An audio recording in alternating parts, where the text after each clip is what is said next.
Hey yo, boys and girls, karibu sana kwenye Computer na Chaz. Jina langu naitwa Chaz na hapa ndipo mahali ambapo tunawajua watu wengi sana ambao wamefanya makubwa kwenye teknolojia na mwisho wao ukawa ni mbaya. So lengo la hii manake tunaelimisha pamoja na kufundisha na namna ya kuweza kujua kwamba matumizi ya kompyuta yana mipaka yake, au sio? Kuna mwamba mmoja anaitwa Lamon Olunulwa Abbas. Huyu ni Nigeria, kijana mdogo tu, anajulikana zaidi kwa jina la mtandaoni kama Ash Papi. Jina lake kamili alikuwa anaitwa Lamon Olunulwa Abbas, anajulikana kama Ash Papi, Lay Ash Papi. Alizaliwa Oktoba 11 mwaka 1982 Lagos nchini Nigeria. Alikamatwa Juni 2020 Dubai. Kosa kuu udukuzi wa kimataifa na uragai wa mitandaoni, yani internet fraud. Ash Papi akufanya udukuzi wa moja kwa moja wa mifumo ya kiserikali au kijeshi, bali alihusishwa na kutumia barua pepe bandia, yani business email compromise, kwa kifupi tunasema BEC, kwa kampuni kubwa ili kuiba mamilioni ya dola.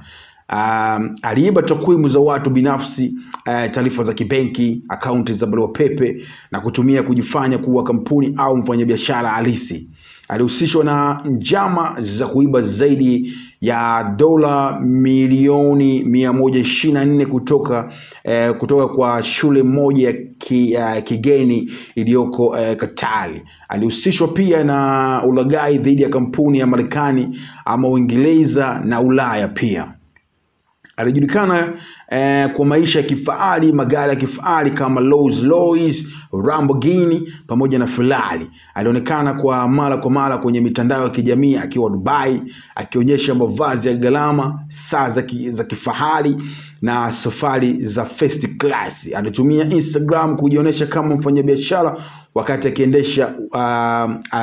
akiendesha ulaghai mkubwa. Alikamatwa na FBI kwa kushirikiana na polisi wa Dubai, yani Dubai Police, mwaka 2020 katika operation iliyoitwa Fox Hunt 2. Polisi waligundua email za ulaghai zaidi ya 2 million, orodha ya waanga wake, simu, kompyuta na ushahidi wa kifedha. Alihamishiwa Marekani na kufunguliwa mashtaka ya udukuzi, utapeli wa mitandaoni, uosha fedha, yani money laundering. Na mwaka 2022 alihukumiwa kifungo cha miaka 11 jela nchini Marekani. Pia alitakiwa kurejesha zaidi ya dola milioni 1.7 kwa anga wote ambao alichukua pesa zao. Nukuu maarufu kutoka kwa FBI kuhusu Ash Papi ilikuwa inasema, Ash Papi was one of the most prolific money launderers in the world. Ash Papi was one of the most prolific money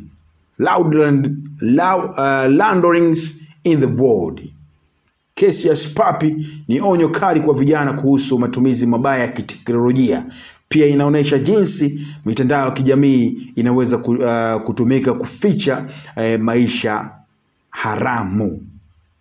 Bwana, huyu ni Ash Papi, kijana mdogo tu kutoka nchini Nigeria, huko Lagos, na hivi ndivyo alivyofanya. Ujumbe ni huu hapo ambao nimekupa. Tumia vizuri matumizi ya kompyuta ili aweze kukusaidia, na sio kutumia matumizi ya kompyuta vibaya, mwisho utakuwa ni mbaya zaidi. Jina langu naitwa Computer na Chaz. Hivi ndivyo ninavyovifanya kukuletea wewe hichi ambacho kimefanywa na watu wakubwa, na vitu ambavyo wameweza kuvifanya na athari pamoja na matokeo yao ambao yameweza kuwapata. Hii ni historia ambazo huwezi kupata sehemu zozote zaidi hapa tu Computer na Chaz. The boys and girls, jina langu naitwa Chaz na hii ni Computer na Chaz. I sign out.